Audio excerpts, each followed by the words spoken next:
La siguiente. Diremos, ¿qué es una emergencia traumatológica?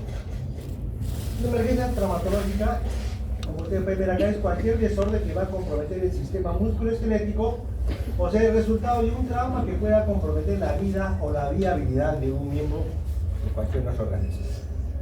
El problema musculoesquelético aparece de manera aguda como un resultado de una fuerza externa o traumatismo. También nosotros la siguiente.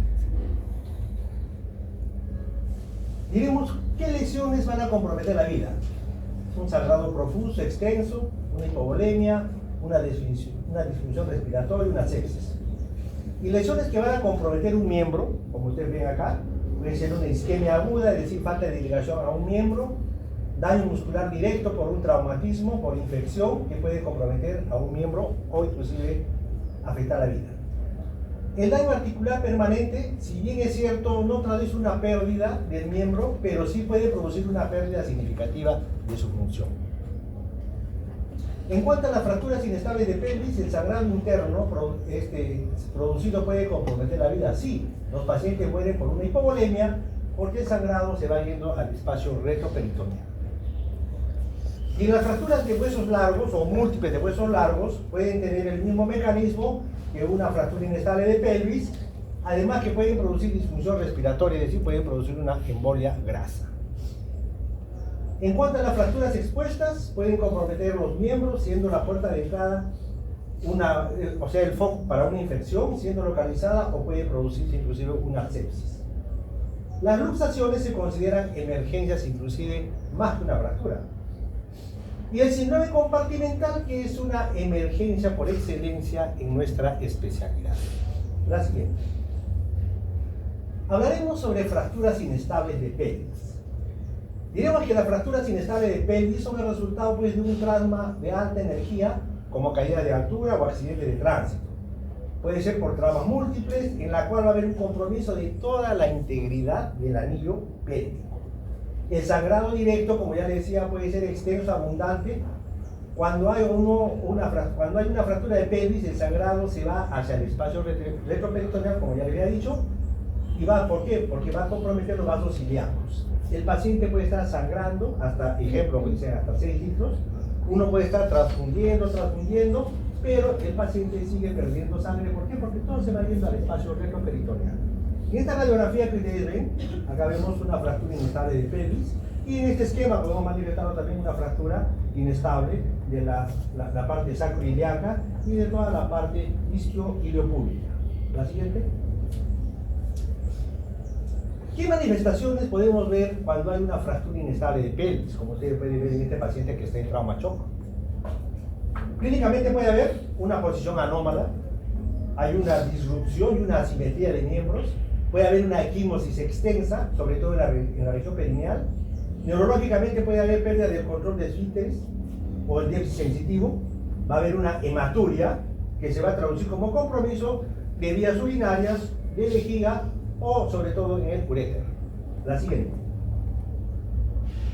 ¿Qué imágenes tenemos que pedir si estamos frente a una fractura inestable de pelvis? Si estamos en un hospital, lo primero que debemos pedir es una radiografía en 3 incidencias, antero-posterior, de entrada y de salida, que es la de inlet o outlet. Y si estamos en un hospital de mayor complejidad, de tercer o cuarto nivel, vamos a pedir una tomografía axial computarizada, con cortes axiales coronales y de reconstrucción tridimensional.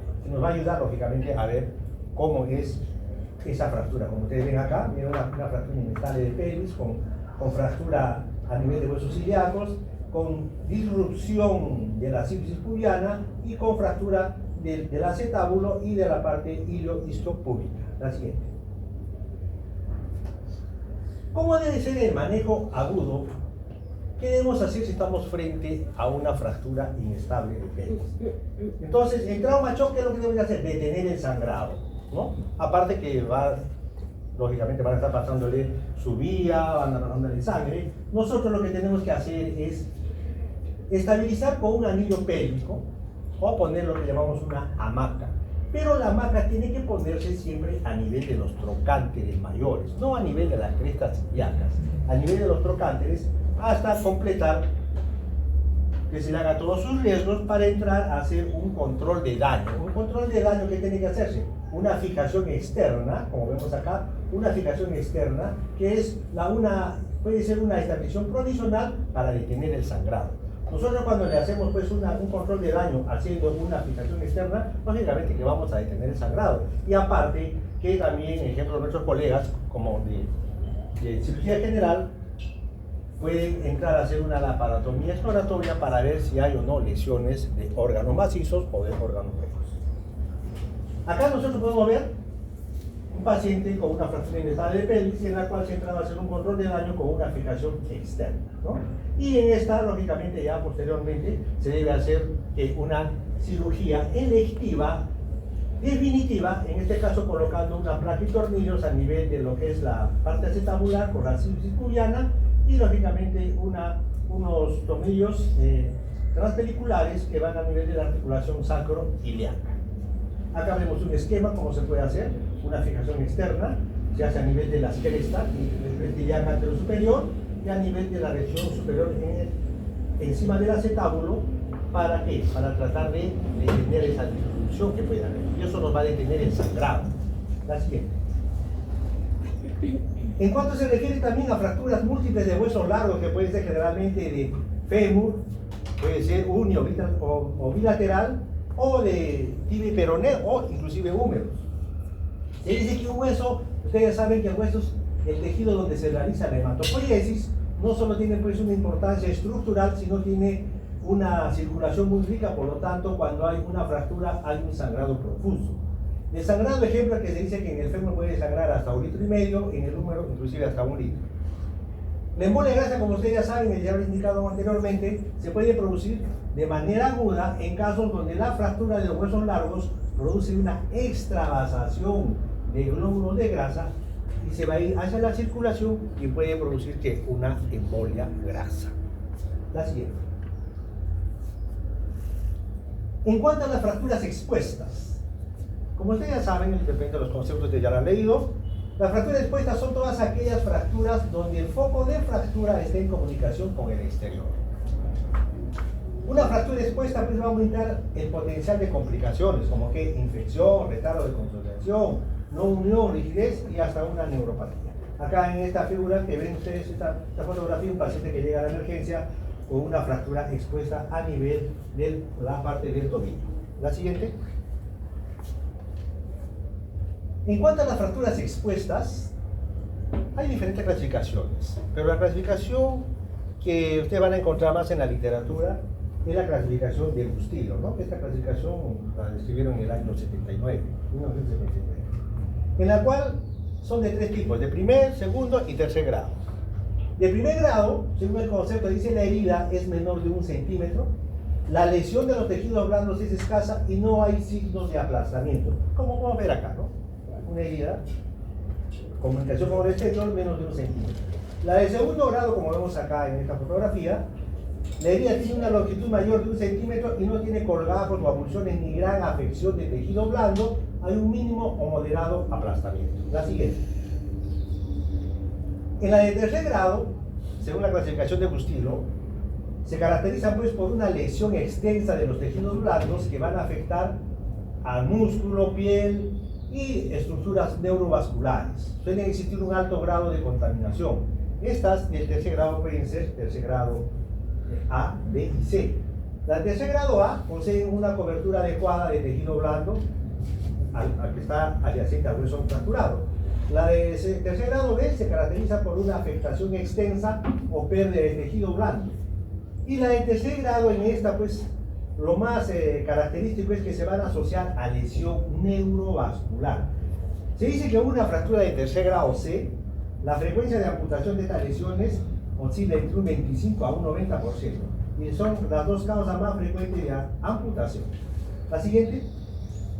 Como ustedes pueden ver acá, es una fractura de tercer grado A, de tercer grado B, y en la de tercer grado C, como ustedes ven, lo característico que siempre va a haber una lesión neurovascular. Y mirando pues un paciente que venga con estas características, nosotros ya estamos viendo que es casi, este paciente no va a tener buena evolución y probablemente vaya a una amputación. La siguiente. ¿Qué se debe hacer si estamos frente a una fractura expuesta? Lo primero que tiene que hacerse es, en el manejo agudo, un inicio precoz de antibióticos de amplio espectro. Endovenoso llega, hay que darle un antibiótico de amplio espectro. Hacer un debridamiento, es decir, una limpieza quirúrgica, en la cual, en el debridamiento y en la limpieza quirúrgica, vamos a ¿qué? Hacer el procedimiento de retirar todo el tejido necrótico o todos los cuerpos extraños que vamos a encontrar ahí, que son potencialmente contaminantes. Y posteriormente haremos una estabilización. Y la estabilización se hace con una fijación externa, que es un control de daño, ¿no? Y luego, por la versatilidad que tiene una fijación externa, posteriormente podemos inclusive modificar y posteriormente, según cómo evolucione, ya hacer un tratamiento de una osteosíntesis definitiva, que puede ser con un clavo o con placa o tornillos. Entonces, como decía acá, la fijación externa provisional con fijadores externos y definitiva si tiene la seguridad de no tener ya contaminación, es decir, según cómo vaya evolucionando esa fractura. La siguiente. Otro tema que nos pide en esta clase de emergencias en traumatología son las luxaciones. Como ustedes ya saben, cualquier parte de nuestro organismo es susceptible, es vulnerable a que se pueda luxar. Pero vamos a hablar acá de los sitios más frecuentes en los cuales se produce una luxación. Y diremos que una luxación pues, es el desplazamiento de los huesos en una articulación de su posición normal. Los más frecuentes son la luxación de hombro, codo, rodilla, cadera, articulación acromioclavicular, tobillo, también hay aparte de la parte de los dedos, de muñeca, ¿sí? El tratamiento es la reducción inmediata mediante maniobras específicas, que eso lo vamos a tomar de repente con mayor detenimiento cuando desarrollemos nuestro seminario de luxaciones. El tratamiento, como decía, es la reducción inmediata, es decir, colocar el ártico, o sea, el hueso, a su sitio. Hacer radiografías es importante cuando un paciente llega a una, digamos, a la emergencia y llega pues con una luxación. Es importante hacer una radiografía antes y después de la reducción, ¿no? ¿Por qué? Porque podemos buscar algunas fracturas asociadas o inclusive esto puede ser por algún problema médico legal, ¿sí? La siguiente. Refiriéndonos a las luxaciones de cadera. La luxación de cadera pues, va a afectar la articulación coxofemoral. Para que se produzca pues, una luxación coxofemoral es importante que haya pues, un traumatismo de alta energía, típicamente en unos accidentes de tránsito, en la cual pues la rodilla va a chocar contra el tablero y se va a transmitir la fuerza axialmente hacia atrás y se va a luxar. Es por eso que decimos que la mayoría de las luxaciones coxofemorales en cadera son posteriores, en un 90% aproximadamente. Es importante, si estamos frente a una luxación coxofemoral, buscar siempre fracturas asociadas. La luxación que permanece más de 6 a 8 horas, si es una luxación de cadera, es importante saber el tiempo para reducir. ¿Por qué? Porque, lógicamente, mientras más transcurre el tiempo, va a aumentar el riesgo de deterioro del cartílago y va a ir a una osteonecrosis de cabeza, ¿no? Y posteriormente va a ir a una coxartrosis. La siguiente. Entonces, si estamos frente a una luxación de cadera, lógicamente el paciente va a venir con dolor.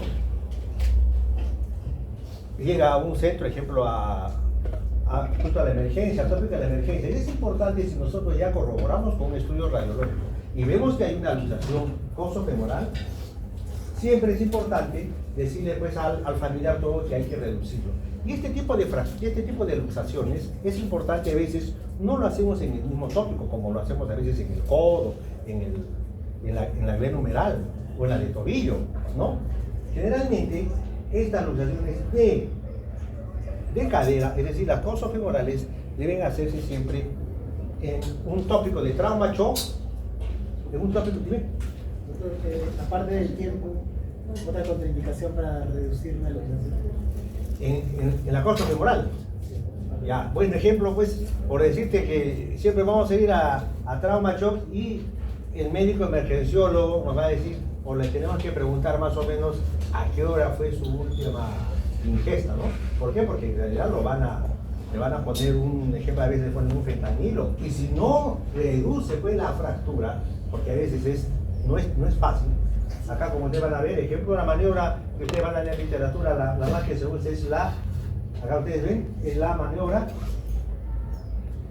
de Alice, ¿no? En la cual, o sea, y esto tiene que hacerse no solamente con, por lo menos con 3 personas, ¿no? En este caso, una persona tiene que ir a hacer el apoyo y siempre debe hacerse en el suelo, o sobre una camilla dura, o sobre una colchoneta, o sobre una pala, que son esas palas para transportar, ¿no? Entonces, uno tiene que agarrar las cretas ilíacas y el otro ayudante tiene que hacer que una tracción longitudinal en verticalización, luego se hace que una abducción, y luego una rotación, con rotación externa y luego interna.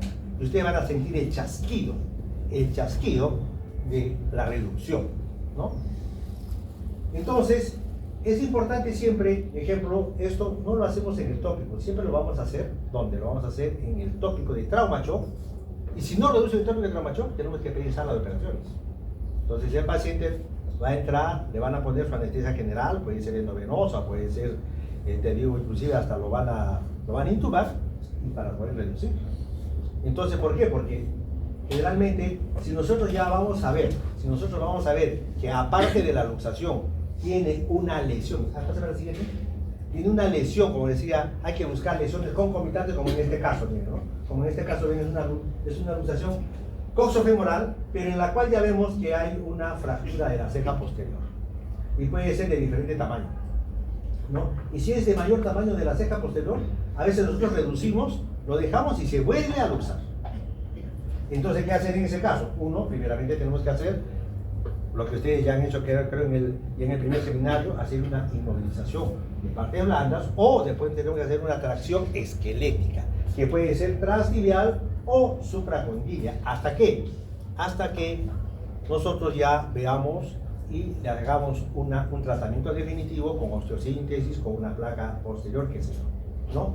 Porque si esto a veces nos ha pasado, ¿no? Reducimos y nosotros dejamos, y si vemos si es inestable y se vuelve a salir, tenemos que hacer una fijación. Una fijación, generalmente a veces hacemos una a nivel de la TAT. A nivel de la TAT, eso lo vamos a revisar también cuando hagamos la parte del seminario de inmovilizaciones, ¿no?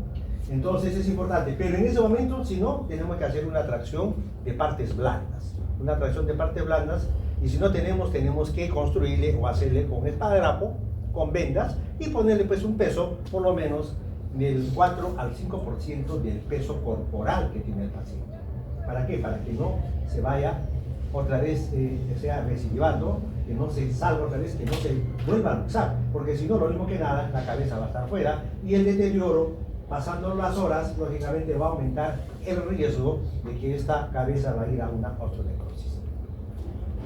En este caso, como ustedes ven en este ejemplo, se hizo la reducción, pero lógicamente sí tenía un trazo, no era muy grande, y en la cual tuvimos que hacerle una osteosíntesis ahí, ¿no? Con una placa chiquita. La siguiente. Otro sitio de nuestro organismo que es más vulnerable a las luxaciones es el hombro. Diremos que las superficies articulares de la articulación glenumeral están completamente separadas. La estabilidad depende principalmente del componente de las partes blandas cápsulo-ligamentarias. Efectivamente, diremos que el hombro es la articulación más móvil del organismo, pero la más inestable. Y la estabilidad le va a dar ¿cuál? ¿Se acuerdan? El manguito rotador y la parte de la cápsula. Eso le da la estabilidad. Como ustedes van a ver, lógicamente, la articulación del hombro es una semiesfera, ¿no? Es inestable, pero es la más móvil, pero es la más inestable. Como les vuelvo a repetir, la estabilidad lo va a dar el manguito rotador y la cápsula. Entonces, en la luxación del hombro, diremos que hay clasificaciones. Por la dirección, por la causa y por el tiempo. Por la dirección puede ser anterior, posterior, inferior o superior. Por la causa puede ser traumática o no traumática. Y por el tiempo transcurrido puede ser aguda, crónica o recidival. En las luxaciones anteriores, estas luxaciones anteriores son las más frecuentes y suelen estar provocadas por una abducción, extensión y rotación externa del hombro. La cabeza del húmero se va a desplazar en dirección anterior respecto a la cavidad glenoidea y por debajo de la apófisis coracoides. Las luxaciones posteriores pueden producirse por fuerzas axiales sobre el brazo o en aducción Y en rotación interna, la cabeza del húmero pues queda detrás de la glenoides y por debajo del acrónimo. La siguiente. Las zonas que no son tan frecuentes, las luxaciones inferiores son poco frecuentes, como dice acá, normalmente se asocian pues a lesiones graves de los tejidos blandos o con fractura de la porción proximal del húmero. La fuerza en hiperabducción que desplaza la cabeza del húmero hacia abajo. Y las luxaciones superiores también son poco frecuentes y se producen por fuerzas de gran intensidad hacia adelante y hacia arriba sobre el brazo en abducción. Ahora, estas luxaciones pues suelen asociarse a lesiones de partes blandas y de fracturas del acromion y de la clavícula o de la apófisis coracoides o de la porción proximal del húmero. Como ustedes ven acá, clínicamente, y ustedes esto ya lo han visto, de repente lo han estudiado cuando han llevado el curso de semiología, viene un paciente a la emergencia con un dolor intenso en una posición antálgica y si nosotros ya hacemos el examen, que vamos a ver este signo característico, ustedes, ¿se acuerdan? El signo de la charretera, ¿no? Uno palpa acá y está hueco, palpa, ¿no? Palpa, ¿no? Vacío prácticamente. Y inclusive a veces podemos meter la mano por la axila y a veces podemos palpar una cosa redonda, la cabeza, el húmero. Y radiológicamente vamos a ver, lógicamente vamos a corroborar que va a haber ¿qué? Una luxación glenumeral. Y a veces nosotros para corroborar que generalmente las luxaciones son anteriores, podemos sacar una plaquita transtorácica. Es decir, si se ha luxado el hombro derecho, le hacemos levantar la mano izquierda y le tomamos una incisión transtorácica y podemos ver a qué sitio está la cabeza. La siguiente. En la luxación del hombro, sí, lógicamente, eso sí podemos hacerlo en el tópico. Hay diferentes maniobras para hacer que ustedes van a ver. Y generalmente debe ser, generalmente este tipo de luxaciones se pueden reducir en su gran mayoría en el tópico con una reducción cerrada. En algunos casos, cuando el paciente es muy robusto o el paciente no colabora, pues a veces también tenemos que hacerlo en trauma shock o algunas veces lo hemos hecho, yo diré no mucho. En este año creo que en la guardia de la clínica creo que he entrado 2 veces en todo este año que un paciente no reducía con todas las maniobras y tuvimos que entrar a sala y en realidad pues sí, recién con una anestesia general pudo ingresar. Y lógicamente tenemos que ver cómo va, vemos un arco en C, cómo está, a veces vemos que está inestable y a veces tenemos que ponerle un buen metal. Entonces acá hay bastantes maniobras de que ustedes van a ver, la maniobra de Hipócrates, que ya no se realiza mucho, se pone pues digamos, uno agarra el brazo que está lesionado y uno pone pues la parte del pie a nivel de la región axial y uno hace una tracción, se puede reducir. Otra es la tracción contra tracción y otra es la maniobra de Kocher, ¿no? La maniobra de Kocher, en la cual nosotros hacemos una rotación externa con una tracción longitudinal, luego hacemos una aducción y una rotación interna. Y ustedes vamos a sentir siempre ese chasquido y el paciente automáticamente se le va a ir el dolor. Previamente a realizar una reducción, nosotros pues al paciente, para disminuir un poco el dolor, le ponemos un poco de anestesia a nivel de la parte donde ustedes palpan el signo de la charretera, ahí podemos ponerle unos 3-4 centímetros de lidocaína. La siguiente, entonces ustedes en el seminario vamos a revisar ya diferentes maniobras de Simpson, la de que se hace sentada a nivel del espaldar de una silla, etc. Es importante decir que en las luxaciones del hombro sí puede haber lesiones asociadas. Es por eso que les decía que se debe tomar una radiografía antes de la reducción y después de la reducción. ¿Por qué? Siempre va a haber fracturas asociadas a veces, sobre todo del troquiter o de la tuberosidad mayor, ¿no? Donde puede producirse una avulsión, generalmente se avulsiona. O en las fracturas del cuello quirúrgico que pueden producirse a veces por maniobras de reducción. Y eso nos ha pasado algunas veces. A veces le hacemos una maniobra de tracción contra tracción. No sé, a veces podemos hacer, por ejemplo, la de Kocher tampoco. Y a veces también el ímpetu de los residentes o de nosotros para hacer, le hacemos una tracción a nivel del espaldar de la silla. Y a algunos nos ha pasado en todo nuestra tiempo de especialidad y a veces sentimos a jalar y sentimos que como cuando ustedes se nos rompe un carrizo. Y en realidad sí, a veces se ha reducido. Entonces ahí ya pues tenemos que entrar a operar, poner una placa, etc. Entonces es importante cuando nosotros vemos en la radiografía previa y si vemos pues que es digamos ya un paciente, ejemplo, un paciente generalmente que puede ser geronto, de repente de la sexta, séptima, octava década de la vida, ya vemos, según la calidad del hueso, tenemos que darle también una fuerza según cómo vemos la calidad del hueso. No es como una persona joven como ustedes, podemos traccionar porque tiene una buena calidad de hueso, a ver a otra señora que tiene una osteoporosis, lógicamente con esas maniobras es más vulnerable que se pueda fracturar, ¿no? Entonces, por eso es importante en esos pacientes que son, por decirte, de ya, digamos, ya vemos un hueso con osteopenia, un hueso osteoporótico, y si no sella las maniobras, nosotros siempre le decimos a la femenina que vamos a entrar a trauma shock para sedarla y para reducir. Ahora, también puede producirse en este tipo de luxaciones, lesiones del manguito rotador, sí. Y a veces es importante decirles, algunos pacientes, sobre todo jóvenes, vienen a la consulta y ellos mismos dicen, doctor, se me salió el hombro. Pero ya no tiene, no, se me salió. Y efectivamente hacen una maniobra, se sale. Entonces nosotros decimos, una luxación de hombro que tenga más de 3 a 4 luxaciones durante un año, ya se considera una luxación recidivante. Y una luxación recidivante, ya al paciente uno tiene que decirle, pues, bueno, se le pone su cabestrillo por 2 o 3 semanas, se le hace terapia física, pero ese paciente que ya tenga más de 3 luxaciones al año, ya eso tiene que revisarse, ampliarse el estudio con una resonancia, y es un paciente tributario, les aseguro, a una cirugía. La siguiente. Como decíamos acá, las lesiones asociadas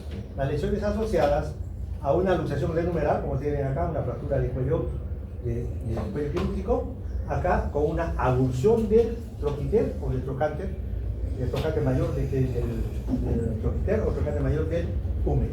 Entonces, en estos pacientes que tienen este tipo de abulsiones, es un paciente, lógicamente, mira, ya antes de reducir, vemos que hay una fractura, ya se le tiene que decir al paciente, se tiene que decirle al familiar, que lógicamente, según cómo vaya la reducción, esto puede necesitar una cirugía asociada. La siguiente. Otra parte de nuestro organismo que también es vulnerable y hay que tener mucho cuidado, las luxaciones de rodilla. Es importante tener en cuenta pues que es una emergencia no solo por el compromiso articular que podemos ver en una radiografía, sino por el factor anatómico proximal que vemos acá de la arteria poplitea que pasa por detrás de la rodilla, que pueda comprometer e inclusive esto puede dar hasta un síndrome compartimental.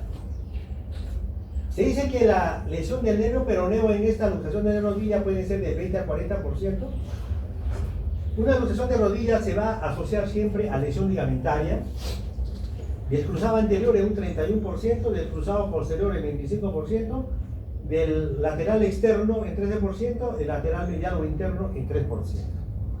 La reducción de esta, si estamos frente a esto, también igual que la de cadera, casi siempre debe hacerse en sala de operaciones o en sala de trauma shock. ¿Por qué? Porque si nosotros vemos esto, siempre tenemos que descartar que haya una lesión vascular, ¿no? Entonces, por eso que debe hacerse ¿qué? Un ecodoppler, si estamos ahí, o una arteriografía o un angioterapia. La siguiente. Ejemplo, como ustedes ven acá, una luxación de rodilla, en la cual se hace un estudio de un angioterapia y miren, prácticamente hay una disrupción. Entonces, si nosotros solamente lo reducimos y dejamos esto, prácticamente miren, cuando ya vemos esto, una lesión asociada, en este caso cuando se hace un angioterapia, nosotros ya el tratamiento se vuelve más complejo, esto ya tiene que hacerse ya multidisciplinario, generalmente hay que llamar al cirujano vascular, el cirujano vascular prácticamente va a tener que entrar con nosotros, aparte que ellos hacen de repente ya hacen el bypass, y nosotros aparte de eso tenemos que hacer un control de daño colocando ¿qué? Colocando una fijación externa. Y posteriormente este paciente va a tener que tener unas cirugías sucesivas. ¿Por qué? Porque va a haber lesión del ligamento cruzado anterior, de los ligamentos colaterales, ¿no? Y de toda la cápsula. Y es importante también, ¿por qué? Porque estos pacientes a veces pueden ir a un síndrome compartimental, ¿no? Entonces, en una luxación de rodilla, cuando ustedes están frente a eso, siempre, generalmente, el tratamiento es multidisciplinario si es que hay lesión vascular. La siguiente. Otra de las luxaciones que es frecuente, justamente conversaba con los chicos de mi rotación, bueno, a veces siempre vienen, son lesiones, las luxaciones de codo, son frecuentes sobre todo por caídas asociadas a deportes de contacto, a forcejeo o agresiones, ¿no? La mayoría son posterolaterales. ¿Y qué vamos a ver acá? Un paciente va a venir con un dolor en el codo, con una posición antárquica, y si nosotros nos acordamos de nuestra semiología, ¿qué se va a perder ahí? Justamente lo que pasaba con los chicos, ¿qué se va a perder? ¿De qué? El triángulo D. Es un triángulo equilátero o isósceles. Isósceles, ¿no? Entonces se ve una asimetría prácticamente ahí. Le hacemos una radiografía de frente y lateral, y como les digo, la gran mayoría son posterolaterales y vemos que está luxado. Entonces, esto sí podemos hacerlo en tópico, se pone un poco de anestesia. Es importante antes valorar cómo está la motilidad, sensibilidad de los dedos al paciente, decirle que mueva los dedos, no le aprieta, sientes o no, y sobre todo, a veces le preguntamos cómo está, si siente o no, si hay sensibilidad a nivel del nervio, que diga del cuarto, quinto dedo. ¿Por qué? Claro, ¿por qué? Porque puede dañar el nervio cutáneo, ¿no? Entonces hacemos la reducción generalmente con una tracción contra tracción, vamos a sentir también ese chasquido y posteriormente le vamos a colocar una férula pues braquipalmar, la siguiente, y con su cabestrillo. Entonces es importante también siempre tomar una radiografía previa. ¿Por qué? Porque a veces después de la maniobra de reducción, se puede haber una lesión de la apófisis coronoides, del cúbito, ¿no? De la apófisis coronoide del cúbito, y lógicamente, generalmente en este caso, si es extraarticular, pues eso puede quedar ahí, ¿no? Pero cuando se hace desde la base, inclusive hasta puede tener un tratamiento previo, o colocándole un ancla, a veces un tornillo sin cabeza, que son, o sea, mini tornillos. Pero la gran mayoría, por eso, es importante saber hacer las maniobras de reducción. Algunas veces que de repente han estado algunos pacientes jugando un fulbito, qué sé yo, y se caen y ven que van a ver sus compañeros esa simetría, lo único que hacen, pues, generalmente traccionar. Y a veces al traccionar, sin hacer una flexión, lo que van a que, al reducir, lo que van a que lesionar, van a fracturar, es la apófisis coronoides. Si es un paciente que a usted le dice, estaba jugando y vimos que se salió el codo, estaba asimétrico, había una punta acá, es siempre tomarle una radiografía. Y si vemos eso, lógicamente vamos a decirle que, lógicamente, si es que es, como les decía, desde la base de la apófisis coronoides, el tratamiento inclusive puede ser hasta quirúrgico posteriormente. En este caso está reducido y le ponemos una férula braquipalmar o si no un cabestrillo tipo bolsa. Generalmente la idea es colocarle por unas 2 a 3 semanas y posteriormente darle movimiento, ¿no? Ahora, si es muy inestable, inclusive sí puede terminar hasta tratamiento. La siguiente. Otro de los sitios que también se produce una luxación o una luxofractura es el tobillo. Diremos que en la región del tobillo es por una pérdida de contacto de superficies articulares. Existe pues una ruptura completa de uno o varios haces de ligamento lateral, externo o interno, o por un arrancamiento de desinserción en el fragmento óseo. Un paciente va a venir generalmente con un antecedente de una caída, le va a decir que caminó, estuvo caminando, corriendo, jugando, y tuvo pues, le va a decir siempre, se van a doblar, nos van a decir. Entonces nosotros ya como médicos le vamos a preguntar si fue hacia adentro o hacia afuera. Si es hacia adentro diremos que ha sido en inversión, y si es afuera, en eversión, ¿no? Entonces de acuerdo a eso ya vemos. Le tomamos una radiografía y vemos esto. Luego se le reduce. Pero si nosotros vemos esta imagen, prácticamente es una luxofractura. Entonces en este caso, cuando vemos una luxofractura, vemos que miren, el malleolo tibial está pues totalmente salido de su sitio. Anatómicamente nos vamos a acordar que hay una lesión de todo el ligamento deltoideo, ¿no? Entonces el ligamento deltoideo estará arrancado y posteriormente va a necesitar una reparación. En este caso va a necesitar una osteosíntesis. ¿Por qué? Porque se ha fracturado todo el malleolo peroneo, ¿no? Y también toda la sindesmosis. Entonces ya lógicamente acá lo que hacemos es de inicio poner un poco de anestesia, traccionar, hacer una reducción hacerle una reducción, colocarle una férula suropedia y posteriormente, una vez que mejore la parte blanda, porque es importante decir al paciente, cuando hay este tipo de lesiones, en el transcurso de las 6-8 horas, ¿qué va a comenzar a presentarse? Aumento de volumen, presencia de fristemas. Y el paciente, a veces, ¿qué lo corrobora? No, porque me pusieron la férula y eso se procesó. No, es decir, nosotros siempre debemos adelantarle al paciente que no le cause sorpresa que en el transcurso de las horas va a comenzar a aparecer unas ampollas. Entonces tú ya le dices al paciente, ven, le vamos a pasar una visita de repente después de 6-8 horas y vemos con fristemas. Entonces el paciente dice, me lo dijeron, porque si no le decimos, lo primero que piensa la familia o él, que es por el yeso, que me pusieron un poco apretado, y eso lógicamente, que el paciente también sí tiene razón de creer eso, si no le dice. La siguiente. Otro sitio que es vulnerable, como conversaba pues ahorita también con mis alumnos, que están notando conmigo, es la luxación acromioclavicular. Ahora ustedes han visto que ya hace varios años, en todas nuestras vías de la ciudad de Lima y en otros sitios, ha aumentado las ciclovías, el uso de bicicleta, todo, y por lo cual también hemos visto que ha aumentado la frecuencia de este tipo de lesiones, como les comentaba a mis alumnos, la parte de qué, de luxaciones acromioclaviculares, fracturas de clavícula, que siempre se presenta, pero ahora con el uso de la ciclovía, manejo de los scooters, ha aumentado la incidencia de toda esta patología. ¿Y qué diremos en una luxación acromioclavicular que siempre es frecuente que vienen los pacientes? El mecanismo de lesión directo es más frecuente, es una caída en el extremo del hombro con el brazo pegado al cuerpo. El mecanismo indirecto menos frecuente es la fuerza dirigida a través del brazo flexionado en abducción. Es decir, se va a transmitir la fuerza a través de la articulación renumeral o del escápula.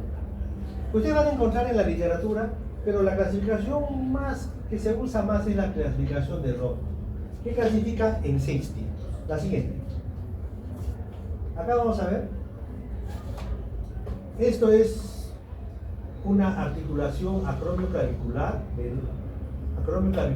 normal, en la cual vemos que está indemne los ligamentos acromioclaviculares y coracoclaviculares. Y acá hay dos que ustedes van a ver. ¿Se acuerdan el nombre? Conoide y trapezoide, ¿no? Entonces, en la luxación tipo 1, según la clasificación de Rothschild, va a haber un esguince a nivel de la articulación acromioclavicular, pero los ligamentos conoide y trapezoide están indemnes. En la de tipo 2, según la clasificación de Rothschild, la distancia coracoclavicular está aumentada a menos del 25%, es decir, va a haber una ruptura total del ligamento acromioclavicular y también se va a afectar el ligamento conoide y trapezoide, pero menos de una distancia del 25%.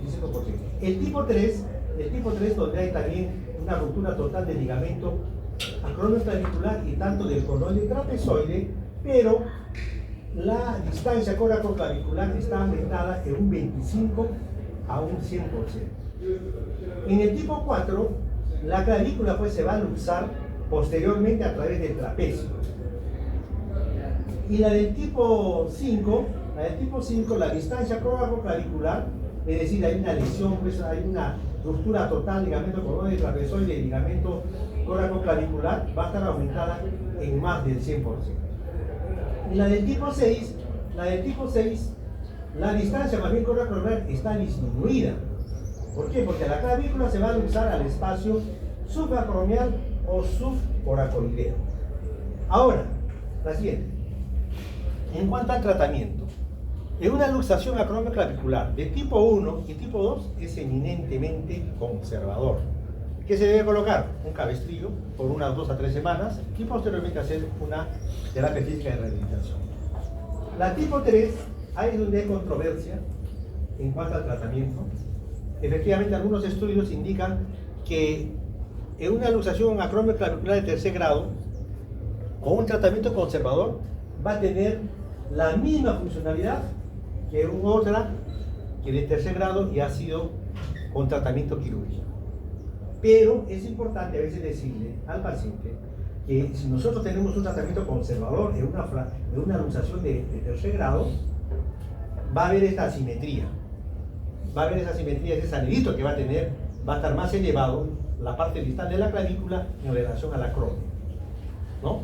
Pero luego la funcionalidad va a ser la misma. Entonces algunos por la parte estética prefieren que se haga un tratamiento así. En este caso, este es uno de los tratamientos que se hacía antes, también se hace ahora. ¿Por qué? Porque el costo es mínimo.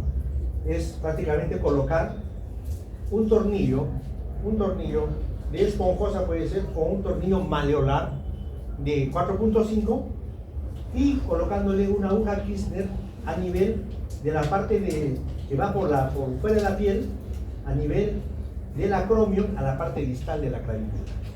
Y posteriormente esto retiramos en 4 semanas y este tornillo podemos sacarle a partir de los 90 días. Entonces, ¿qué hacemos con esto? Nosotros reducimos, entramos por la clavícula y vamos a ir a ¿dónde? Hacia la apófisis coracoides. Entonces lo vamos a reducir. ¿Y con el afán de qué? De que al reducir, lógicamente, queremos que haga contacto tanto los restos que va a haber deshilachado, para que ustedes entiendan, los restos que hay del ligamento cornoide y trapezoide. ¿Para qué? Para que se fibrose.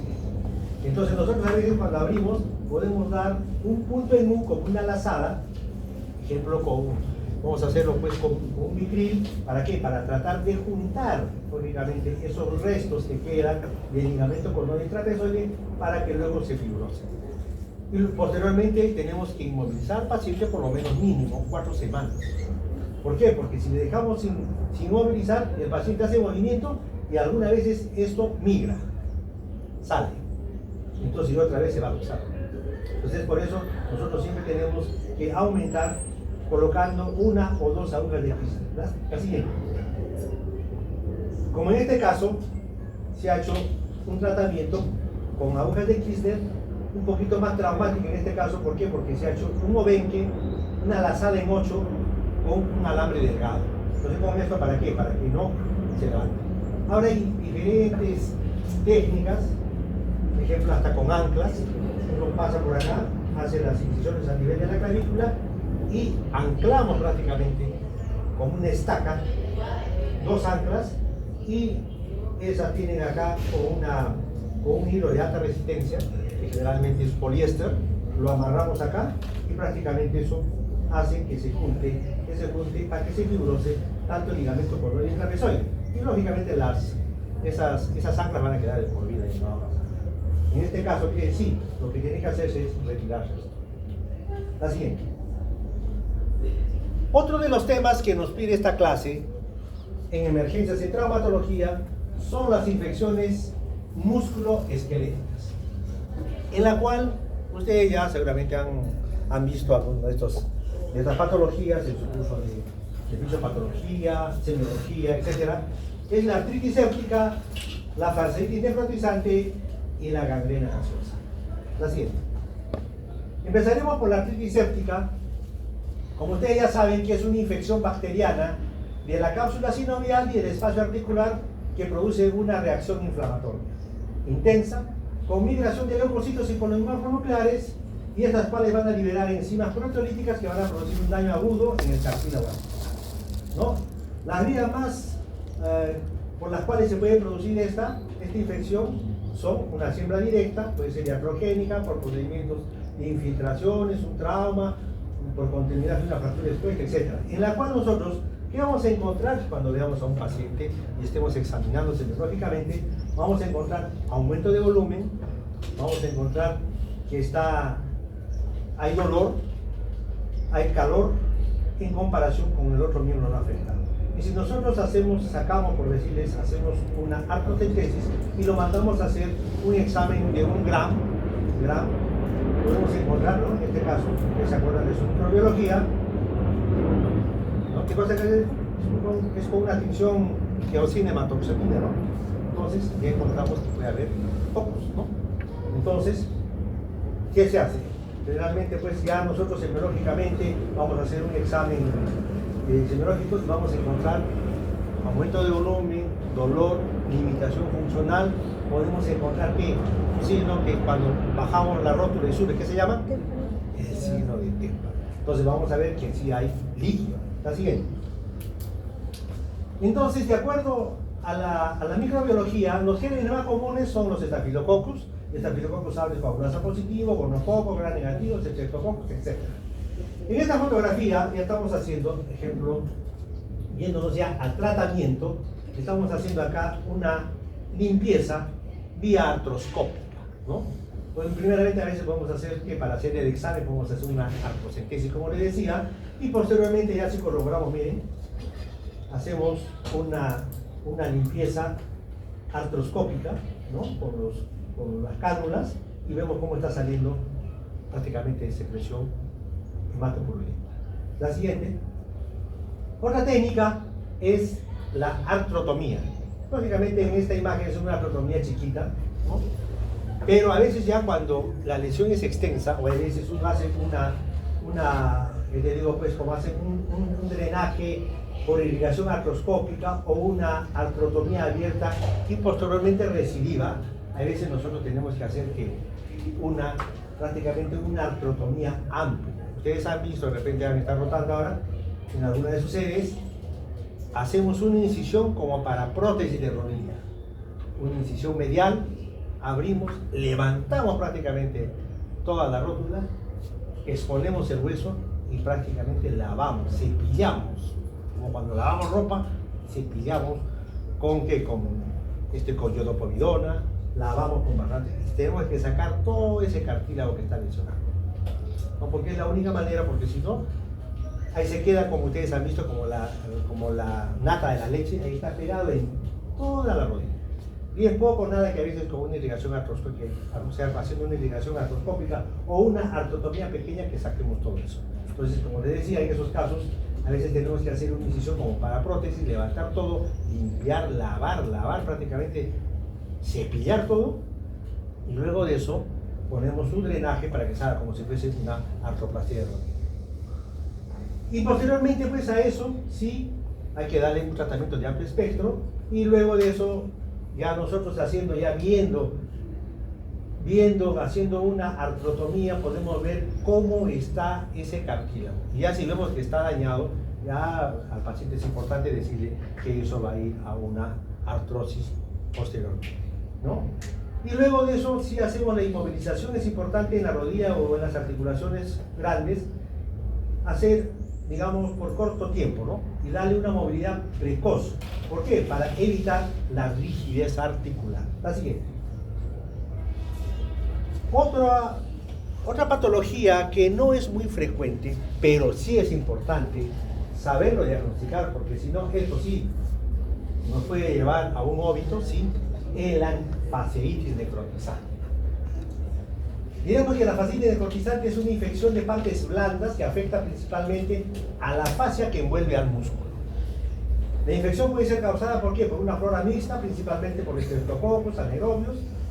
El paciente puede tener algunos factores de riesgo, algunas comorbilidades, ejemplo, pacientes inmunosuprimidos, el ingreso externo, ejemplo, un paciente que puede tener tatuajes, piercings, o en condiciones higiénicas no adecuadas que le hagan realizar estos tatuajes, o pacientes, lógicamente, que pueden ser obesos, va a aumentar esta patología, requiere, pues, como les decía, en una fascitis necrotizante, un alto índice de sospecha, porque no es muy líquida semiológicamente. La siguiente. Ejemplo, ¿qué podemos ver? Una fascitis necrotizante en cuanto a sus manifestaciones clínicas sutiles, inicialmente puede haber un empastamiento de la piel, formación de ampollas, ¿no? El paciente puede empezar a lucir deteriorado, requiere un alto índice de sospecha, como se nos decía. Va a haber edema, empastamiento, flegma, como vemos acá, y a veces no hay signos flogóticos, como se ven ya en estadios avanzados. La siguiente. Entonces, ¿qué podemos ver a veces? Como les decía acá, va a haber ausencia de pus, no se encuentra como en un absceso. Va a haber, si hacemos un drenaje, puede haber un drenaje turbio, los planos faciales se van a decolar. Y ese es el diagnóstico que nosotros prácticamente hacemos de una fascitis necrotizante. Cuando hacemos una fasciotomía, vamos a llegar a la fascia y la fascia prácticamente se va a deshilachar. Entonces, al haber esa lesión, digamos, de la fascia, ya uno lo saca y se arranca como si fuese una hilacha, ya decimos, esa es una fascitis necrotizante, ¿no? Y esto sí hay que saber tratar, hay que ser, porque si no, el paciente se nos deteriora y se nos va, como muy criollamente dicen, unas narices. Puede haber que una epidermolisis, puede haber probablemente un poco de aumento de volumen, el paciente empieza un poco a deteriorarse. La siguiente. Este es un ejemplo de una paciente que llega al servicio de nuestro hospital por un dolor a nivel del miembro inferior izquierdo. Solamente dolor, aumento de volumen, dolor y dolor. Entonces, al haber un aumento de volumen, ¿qué hacen?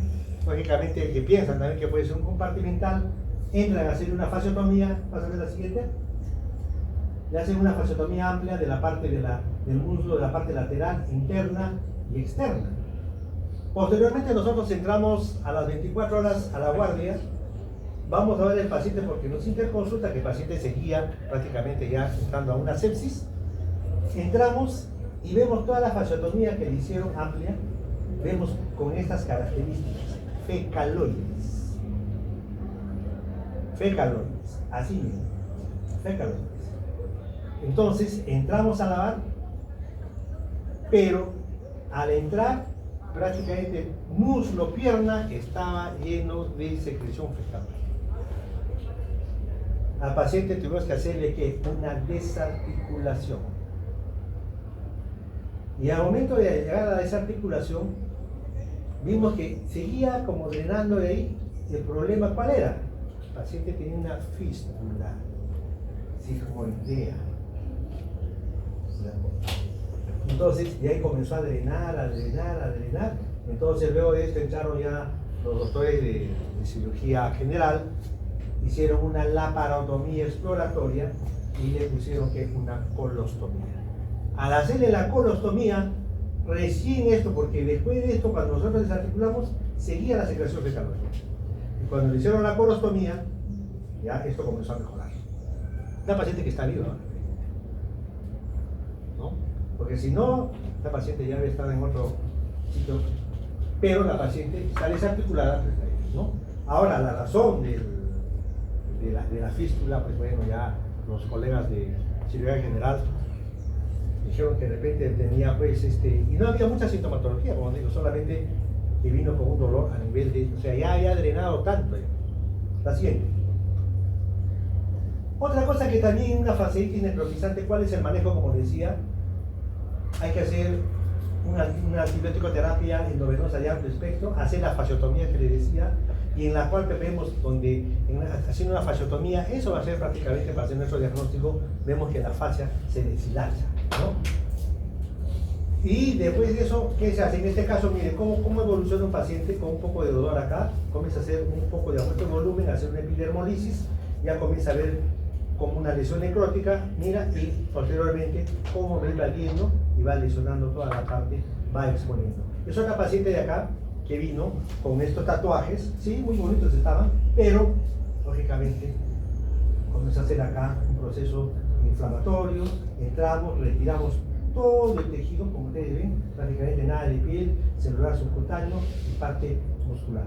Lavando, posteriormente, una vez que ya estaba limpio, ya pasó a la unidad de cirugía plástica para que le haga la cobertura necesaria. Una paciente que está necesaria.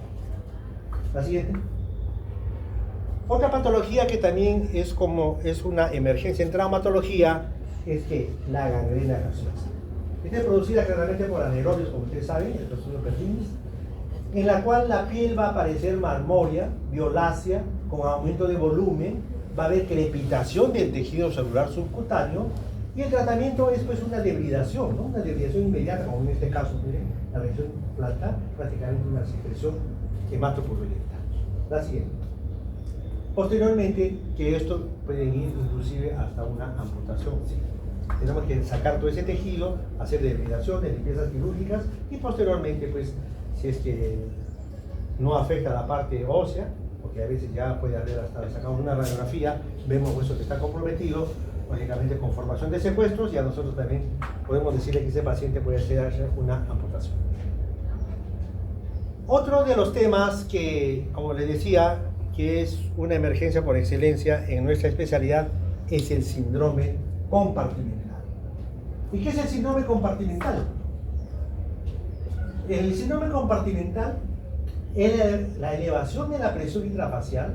Es un trastorno en el cual la presión alta en un espacio cerrado puede causar daño irreversible al contenido de los órganos de este sitio.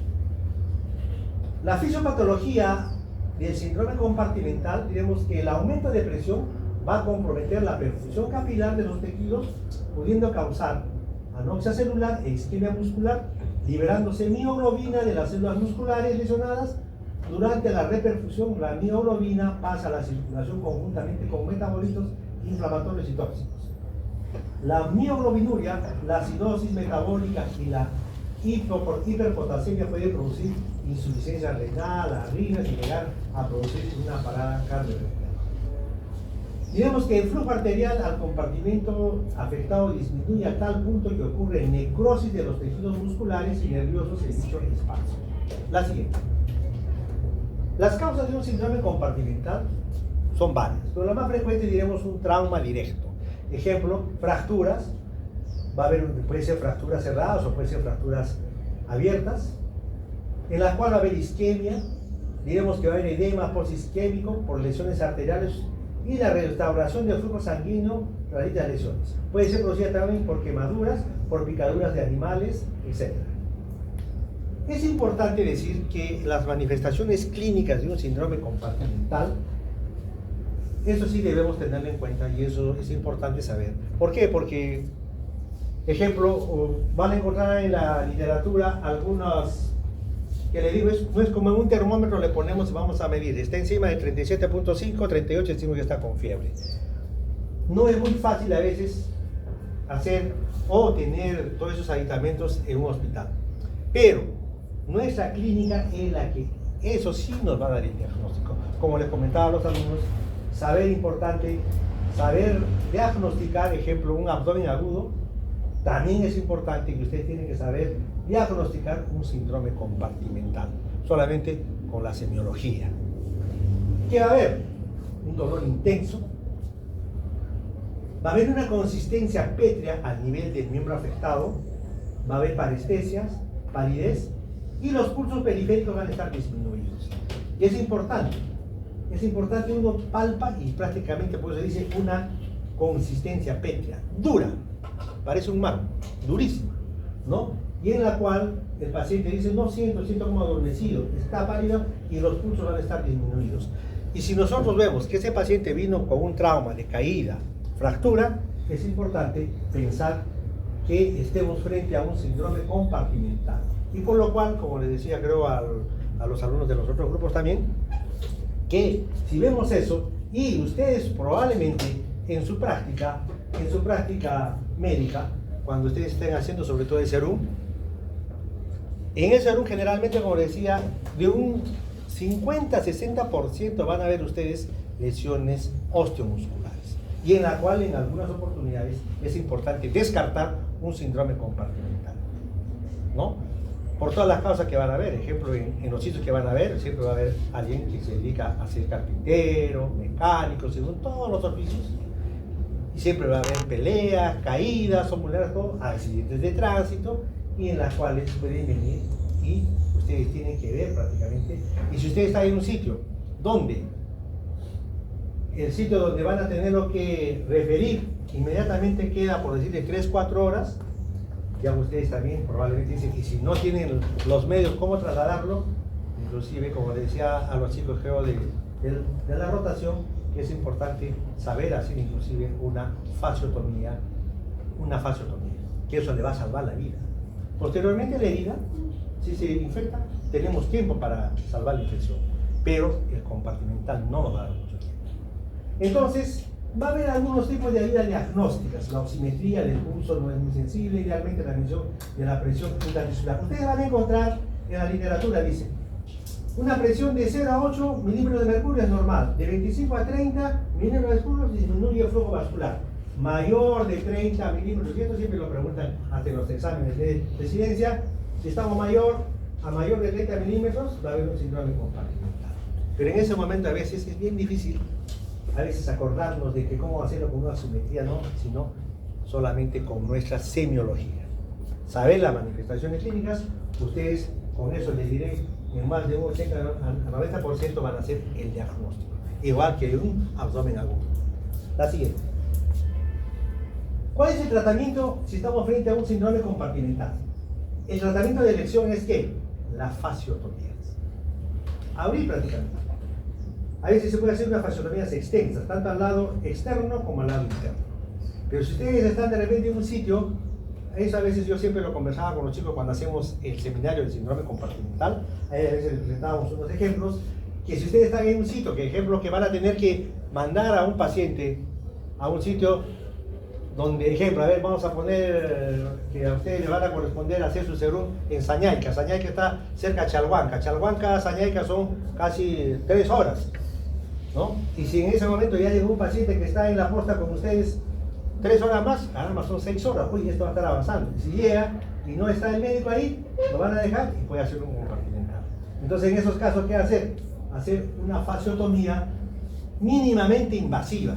Como decía, se hace una incisión de 2 a 3 centímetros acá, otras 2 centímetros en el medio, 2 a 3 centímetros atrás, con 3 incisiones, pero llegar hacia la fascia, y prácticamente la fascia tienen que prácticamente abrirlo la fascia. Y si ustedes le abren la fascia, les aseguro que ese paciente prácticamente se va a liberar. Va a tener tiempo para que lo puedan mandar. Bien sangrado, no sé, hay que asustarse mucho el sangrado, ¿no? Ahora, entonces, como les decía acá, la fasciotomía es el tratamiento de elección, en la cual va a haber una descompresión de todos los compartimentos y debe ser precoz y, lógicamente, a veces, pues, muchas veces tiene que hacerse, pues, vamos a encontrar siempre, pues, un poco de silocaína en cualquier tópico, ¿no? Es importante eso. Pero si ustedes tienen ejemplo, están pensando que hay un síndrome compartimental y el sitio donde van a referirlo, pues, está a 1 hora, 45 minutos, lógicamente, lo estabilizan y lo envían, ¿no? Pero siempre ya ustedes poniendo descartar un síndrome compartimental. Es la siguiente. Ahora, ¿cuáles son las a veces hay también complicaciones de la fasciotomía, como les decía? La infección asociada al tiempo de evolución o según la severidad del trauma. Puede haber lesión nerviosa iatrogénica, aumento de la instancia hospitalaria, alteración de la sensibilidad, prurito, edema, ulceración recurrente, herniación muscular. Otra de las cosas que siempre ustedes van a ver, y esto también siempre a veces les preguntan, es que sobre la contractura isquémica de Goldman. ¿Y qué es la contractura isquémica de Goldman? Es la secuela del síndrome compartimental volar o anterior profundo del antebrazo que no fue tratado correctamente o que tuvo una mala evolución. En la cual, ¿qué vamos a ver? Tiene algunas características, sí. Va a haber alteraciones neurológicas, cutáneas, articulares y musculares. En su forma más grave, la contractura isquémica de Goldman se evidencia con una mano en garra, con hiperflexión de las articulaciones metacarpo-falángicas. El dedo pulgar va a estar en flexión y en aducción. La muñeca va a estar en flexión y va a haber una pronación del antebrazo y una flexión del codo. Esta es la acción de supinar. Acuérdense, supinar es pedir y pronar es así, ¿no? Entonces está en pronación y en flexión del codo. Si ustedes ven a algunos pacientes con estas características, les diré lógicamente que es una contractura isquémica de Goldman y es una secuela de un síndrome compartimental volar o anterior profundo del antebrazo. La siguiente. Entonces, esto vamos a hablarlo con mayor detenimiento, pues, cuando hagamos el seminario. Hay un seminario de síndrome compartimental. Otra cosa que nos pide también esta clase es el paciente politraumatizado. Diremos el concepto de politraumatizado. Un paciente politraumatizado entonces es aquel paciente que presenta lesiones de origen traumático que afectan al menos 2 sistemas, de los cuales al menos uno puede causar o comprometer la vida. Según la Organización Mundial de la Salud, la define como una lesión corporal a nivel orgánico, intencional o no intencional, resultante de una exposición aguda, infringida a cantidades de energía que sobrecargan que sobrepasan el umbral de tolerancia fisiológica. O un paciente víctima de trauma múltiple con compromiso vital. Pero yo creo que este ejemplo, este concepto es mucho más que ustedes deben tener. Todos pacientes en la cual presentan lesiones de origen traumático que al menos van a afectar dos sistemas, de las cuales uno puede comprometer la vida. La siguiente. En cuanto a la epidemiología del paciente politraumatizado, diremos que es la primera causa de muerte en menores de 45 años y la tercera causa de muerte en todas las edades. Diremos que el 50% de los pacientes politraumatizados se producen por accidentes de tránsito. El número de pacientes con lesiones invalidantes triplican el número de pacientes fallecidos. Un 50% requieren atención médica y un 10% requieren hospitalización. La siguiente. Ahora, ¿cuáles son los objetivos si estamos frente a un paciente politraumatizado? Primeramente, protección de órganos, adecuada oxigenación, fluidoterapia, identificación de lesiones potencialmente mortales. Hay que hacer una buena toma de decisiones si estamos ahí en el viaje, que puede ser quirúrgico, médico, puede ir a la unidad de cuidados intensivos o alta. Y el manejo del dolor. La siguiente. Diremos cuál es la distribución trimodal de la muerte en un paciente politraumatizado.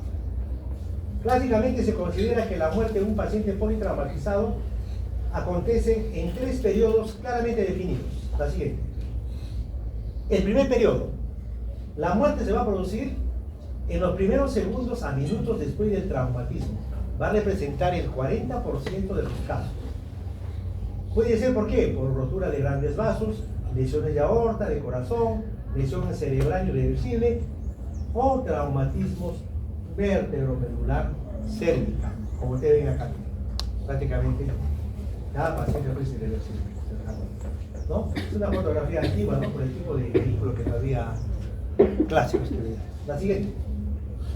El segundo periodo, según la distribución trimodal, es que la muerte se va a producir en pacientes potencialmente evitables, ¿no? Durante los primeros minutos a horas. Este va a representar el 40% de los casos. Esta es la llamada hora de oro. La muerte ocurre fundamentalmente ¿por qué? Por un hematoma subdural, un hemoneumotórax o una ruptura de vasos, que puede ser de vaso, riñón, laceración hepática, etc.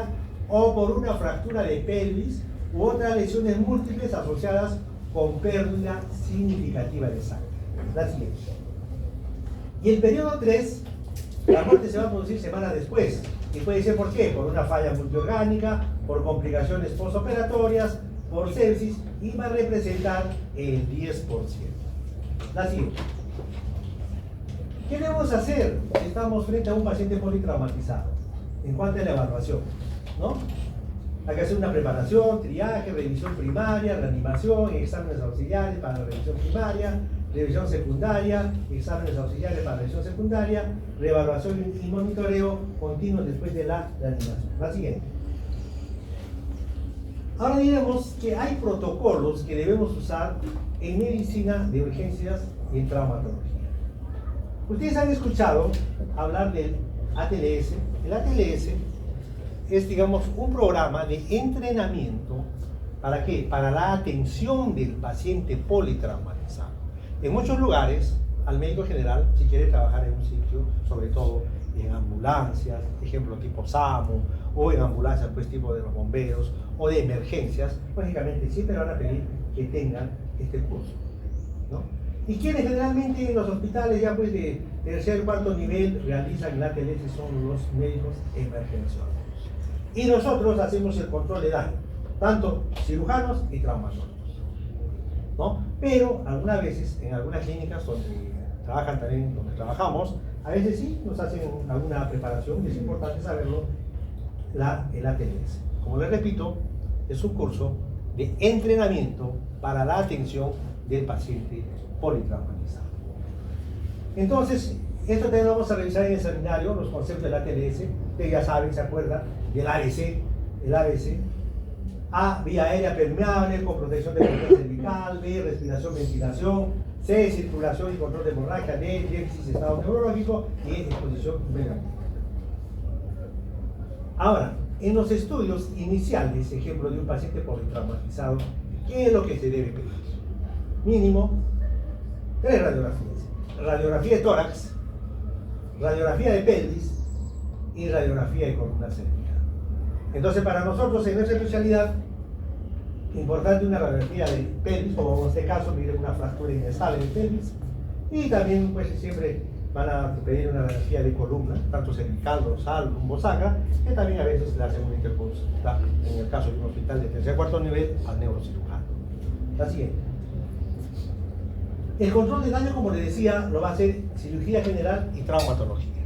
En un paciente politraumatizado, como vemos en esta fotografía, en cirugía general el criterio específico es control de daños de politraumatizados para descartar lesiones graves de lesiones abdominales. Puede ser de qué, vaso, riñón, hígado, vísceras huecas como intestinos, etc. E inclusive también, ¿no? A veces ya cuando hay lesión, digamos, de vías urinarias en hematuria, también es importante que se va a hacer una consulta al urologo. Y si asociado a eso vemos que hay lesión de fractura de pelvis, lógicamente a nosotros nos van a hacer la interconsulta. ¿Y qué vamos a hacer? Vamos a estabilizar estas lesiones, como vemos acá.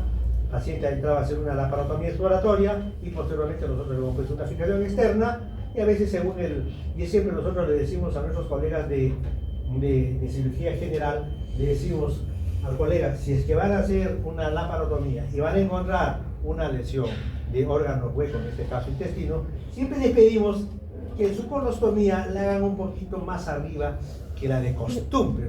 ¿Por qué? Porque a veces ellos siempre la hacen a este nivel, al nivel de la fosa ilíaca izquierda, y a veces nosotros vamos a tener que entrar por ahí con nuestro fijador. Y si encontramos una colostomía, pues lógicamente va a aumentar el riesgo de infección, ¿no?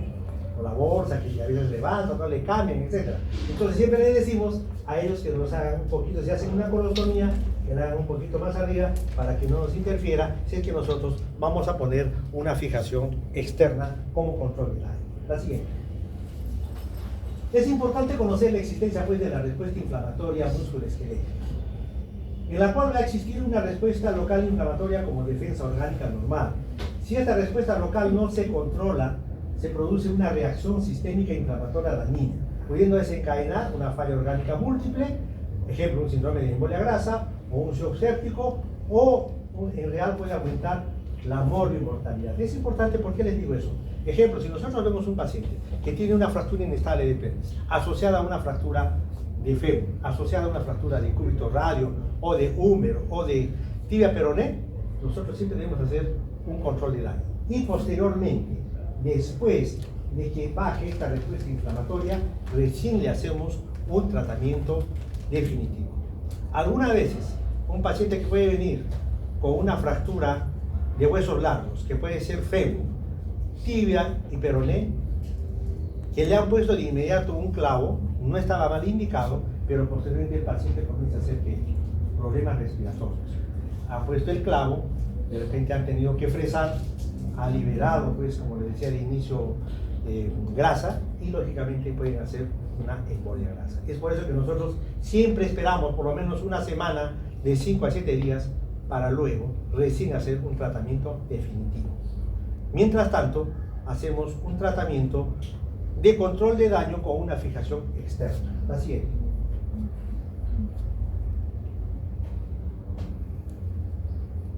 Ejemplo, ¿cómo minimizar los efectos de la cascada inflamatoria? Haciendo una debilitación de tejidos desvitalizados, es el manejo inicial, reduce la cantidad de inflamación local y la existencia minimiza la posibilidad de infección. Es decir, si es una fractura expuesta, hacemos una limpieza quirúrgica y estabilizamos con una fijación externa. La estabilización de inmediato de los fragmentos óseos con fijación externa mejora la circulación del área y va a minimizar y va a disminuir el dolor, sí, y el paciente se va a sentir con mayor confort, sí. La siguiente. Ejemplo, en un paciente politraumatizado, y si vemos que tiene, pues, digamos, en un control de daño, ¿qué debemos hacer? Si hay una fractura inestable de pelvis, poner una fijación externa. Si hay fracturas abiertas del fémur también ligadas a una lesión severa, también lógicamente reparar y hacer una fijación externa. En polifracturas o fracturas bilaterales cerradas del fémur tienen una igual mortalidad, un 16%, que a las unilaterales que pueden ser del 4%. La siguiente. Refiriéndonos ahora a las fracturas inestables de pelvis, diremos que una fractura inestable de pelvis en un paciente politraumatizado es la tercera causa de muerte en estos pacientes politraumatizados. La primera causa de muerte en un paciente politraumatizado es el trauma cráneoencefálico, como os había dicho. La segunda, traumatismo de tórax. Y la tercera es la fractura inestable de pelvis, ¿no? Esta se va a asociar a otras lesiones de otros sistemas que exigen un manejo multidisciplinario simultáneo. Esta va a ocupar del 2 al 8% del total de todas las fracturas y tiene una morbilidad elevada del 4.8 hasta un 30%. Entonces es importante que ustedes saben esto. Una fractura inestable de pelvis en un paciente politraumatizado es la tercera causa de muerte. La primera es un trauma cráneoencefálico y la segunda es un traumatismo de tórax. La siguiente. El tratamiento, si estamos frente a un paciente politraumatizado con fractura inestable de pelvis, ¿qué hace? Como decía, control del sangrado para evitar el shock. En el tópico de trauma shock, como vemos acá, un paciente con fractura inestable de pelvis, hasta que le preparemos para hacerle una fijación externa, ¿qué le hacemos? Como decía, ponerles una hamaca o una correa pélvica. Y se lo vuelvo a repetir, que la hamaca o la correa pélvica tenemos siempre que hacerlo pegado hacia el trocánter mayor, no hacia la cresta. Y posteriormente le haremos una fijación externa, ¿no? Y como en estos casos, ¿no? Y esto le va a mejorar al paciente, le va a mejorar, va a disminuir el sangrado, lo vamos a estabilizar y posteriormente a partir pues, de la semana y media, recién le haremos un tratamiento definitivo, ¿no? Como decía, el uso de la hamaca o correa pélvica o cualquier maniobra de inmovilización solo transitoriamente hasta hacerle un control de daño con una fijación externa. La fijación externa para estabilizar los fragmentos óseos acompañan al manejo específico según el tipo de lesión. La siguiente. En esta, que no está muy clarita, también diremos ejemplo en un paciente politraumatizado que puede tener una lesión de huesos largos. En este caso, miren, una fractura segmentaria de fémur, en la cual se le ha hecho una fijación externa como control de daño, ¿no? Entonces, ejemplo, diremos que comparando en un politraumatizado con fractura de fémur, la fijación inmediata en 24 horas con un periodo de tracción se comprobó que la fijación inmediata era muy superior. Menor incidencia de problemas pulmonares, disminuye las complicaciones de las fracturas, facilita la movilización y menor costo del paciente. Es decir, si nosotros vemos un paciente politraumatizado y tiene esta fractura, de inicio no hay que hacerle nunca un tratamiento definitivo. ¿Por qué? Porque puede ir a una embolia grasa. Siempre hacerle definitivamente un control de daño con una fijación externa para disminuir el dolor. Y posteriormente, cuando ya pasa la cascada inflamatoria, que puede ser a la semana o 10 días, hacerle un tratamiento definitivo. La siguiente. Entonces, las fracturas de fémur la forma parte de un patrón de lesiones que amenazan la vida y requieren manejo hasta por unidad de cuidados intensivos, sí. Entonces, el riesgo local de hemorragia, como le decía, en el fémur puede sangrar hasta 1,5 litros. El riesgo general del distrés respiratorio grave por aumento de la respuesta inflamatoria. Entonces, como le decía, es importante de inicio hacer un control de daño. Aquí vemos una fotografía de un paciente que se le hace una fijación externa por una lesión del fémur, y en este es un esquema para que ustedes vean la fijación externa que se puede hacer con 2 o 3 channels, tanto en la parte distal y proximal. La siguiente. Y diremos que en el día 1 de un paciente politraumatizado, salvar la vida, hacer el ABC, todo lo que se hace en la TLS, y en las lesiones de pelvis asociadas se puede hacer que una fijación externa, y no, entonces como control de daño. Y si el paciente también va a requerir una laparotomía exploratoria, que lo hacen nuestros colegas de cirugía general, lógicamente, y posteriormente nosotros ya haremos un tratamiento definitivo. La siguiente.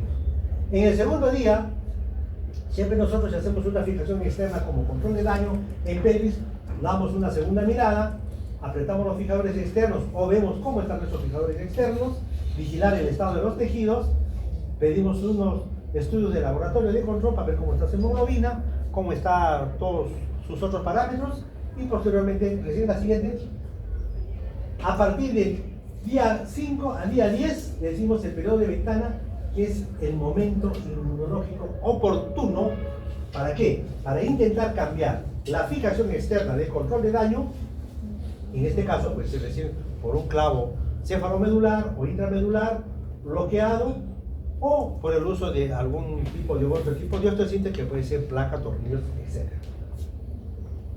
La siguiente.